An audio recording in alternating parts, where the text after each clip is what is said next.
जब से राधिका मेनन का चेहरा विवेक अग्निहोत्री की फिल्म द कश्मीर फाइल्स में आया है, सवालों के गोला बारूद लगातार ब्लास्ट हो रहे हैं। इस तस्वीर के साथ सोशल मीडिया में ये दूसरी तस्वीर वायरल हो रही है। लोग दावा कर रहे हैं कि फिल्म में दिखाया गया राधिका मेनन का किरदार, जिसे पल्लवी जोशी ने निभाया, असल में वो जेएनयू की प्रोफेसर निवेदिता मेनन है।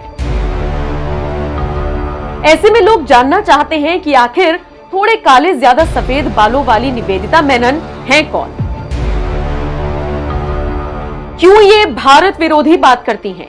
क्यों ये कश्मीर के खिलाफ वर्षों से झंडा गाड़े हुए हैं? क्यों इस मेनन का जिक्र बार बार द कश्मीर फाइल्स में आया? तो सुनिए उसकी हेट स्पीच का एक छोटा सा ट्रेलर और इसके बाद इनकी पूरी पिक्चर आपको दिखाएंगे। और हम सब जानते हैं कि दुनिया भर में ये माना जाता है कि India is illegally occupying Kashmir. Everybody accepts it. Let us go and invade the US. Let us go and invade the European countries because we are a global superpower. And they are saying Kashmir is illegally occupied by India.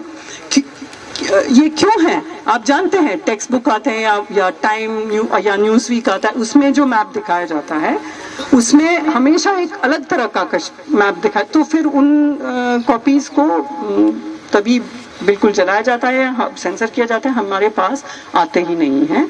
तो जब दुनिया भर में illegal occupation की बात हो रही है कश्मीर की, तो हमें सोचना चाहिए कि आज़ादी एक नारा उस तरह का नहीं है, और मतलब बिल्कुल जायज़ नारा है।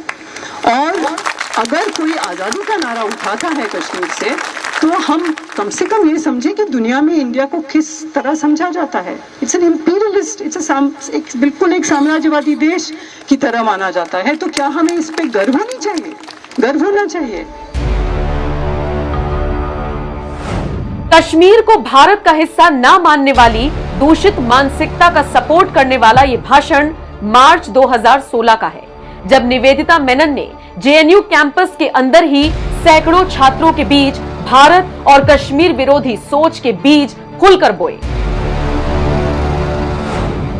ये वीडियो तभी से वायरल है। वीडियो काफी लंबा है और इस भाषण के दौरान निवेदिता मेनन ने कश्मीर ही नहीं, देश के कुछ और हिस्सों को भारत का मानने से इनकार कर दिया था।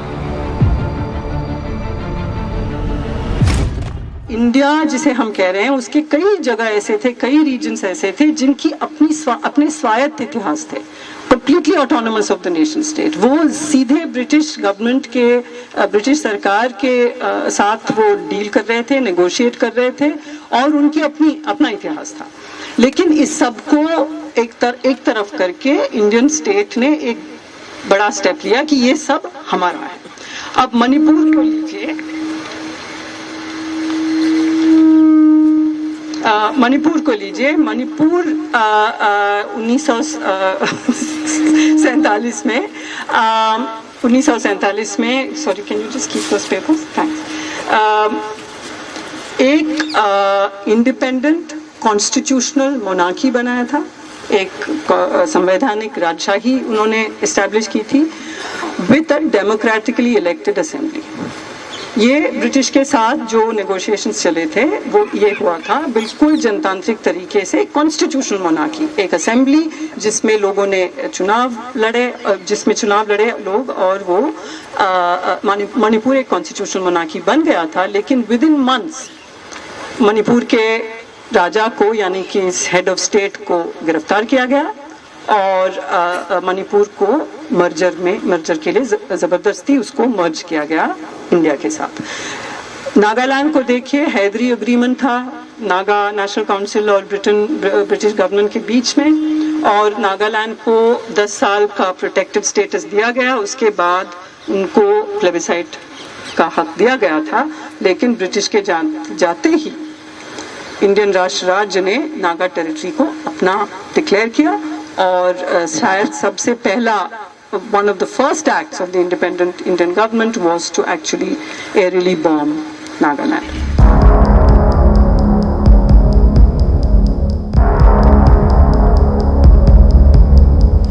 निवेदिता मेनन का जन्म मुंबई में साल 1958 में हुआ। निवेदिता की एक बहन प्रमादा मेनन एक्टिविस्ट और स्टैंड अप कॉमेडियन है, जबकि भाई दिलीप मेनन साउथ अफ्रीका की यूनिवर्सिटी में इतिहास के प्रोफेसर हैं। मेनन ने पीएचडी की हुई है। 1994 में मेनन को हिंदी और मलयालम से अंग्रेजी में अनुवाद के लिए ए.के. रामानुज पुरस्कार दिया गया था। मेनन 1987 से 2001 तक करीब 14 साल दिल्ली के लेडी श्रीराम कॉलेज में राजनीतिक विज्ञान की प्रोफेसर रही। इसके बाद 7 साल मेनन ने दिल्ली यूनिवर्सिटी में पॉलिटिकल साइंस विषय पढ़ाया। 2008 में वो जेएनयू से जुड़ी। यहाँ वो centre for comparative politics and political theory की प्रोफेसर है।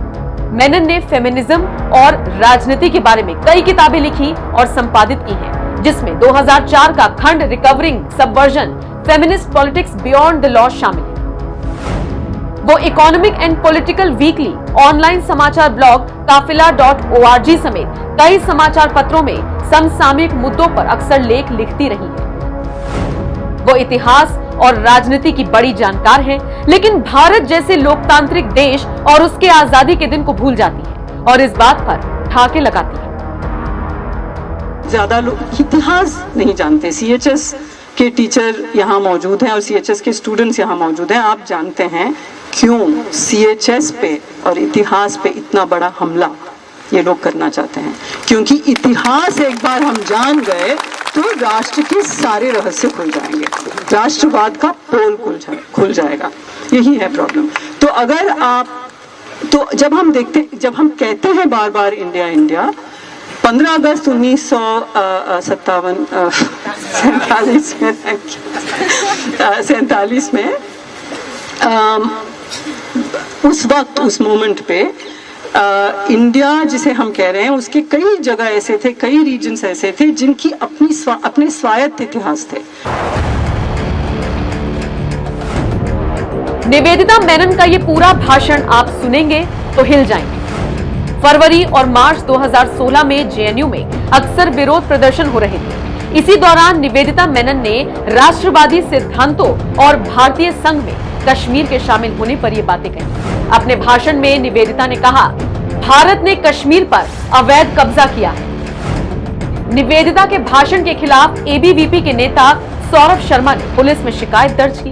विवाद बढ़ा तो मेनन ने कहा उन्होंने राष्ट्र विरोधी बात नहीं की, लेकिन वायरल वीडियो सच बताता है कि कैसे उन्होंने कश्मीर के नाम पर वहां मौजूद छात्रों को भड़काया और कैसे छात्र उनकी बातें सुनकर तालियां पीटते रहे।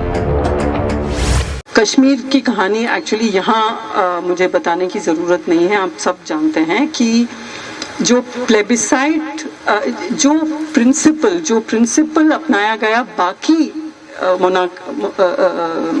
किंगली स्टेट्स के लिए, जैसे जूनागढ़ को लीजिए। जूनागढ़ के रूलर मुसलमान थे, लोग हिंदू थे, वो चाहते थे कि वो पाकिस्तान के साथ जाए, लेकिन प्रिंसिपल ये दोहराया गया कि लोग क्या चाहते हैं, और लोगों ने चाहा क्योंकि हिंदू मेजॉरिटी था कि हिंदुस्तान के साथ रहेंगे, तो जूनागढ़ हिंदुस्तान में आ गया।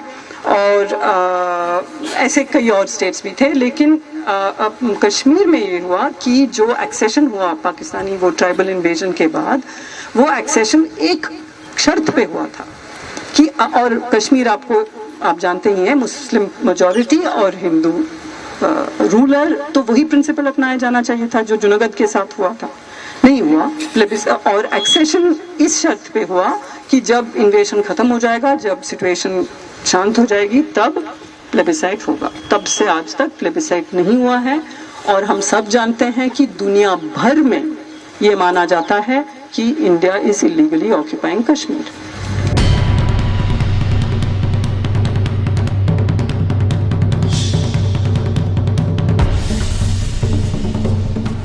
निवेदिता मेनन राष्ट्रवाद की कट्टर विरोधी नजर आती है। इसी छवि को द कश्मीर फाइल्स में पल्लवी जोशी के किरदार राधिका मेनन ने पर्दे पर उकेरा है और देश को समझाने की कोशिश की है कि कैसे निवेदिता मेनन जैसे लोगों की सोच देश में आतंकवाद से बड़ा खतरा होती है। क्योंकि इसी सोच के दम पर जेएनयू कैंपस में अफजल गुरु और मकबूल भट्ट की फांसी के विरोध में प्रोग्राम आयोजित किए जाते हैं, देश विरोधी नारे लगाए जाते हैं। ऐसी ही सोच से कन्हैया कुमार, उमर खालिद, अनिर्बन भट्टाचार्य जैसे लोग आगे आते हैं।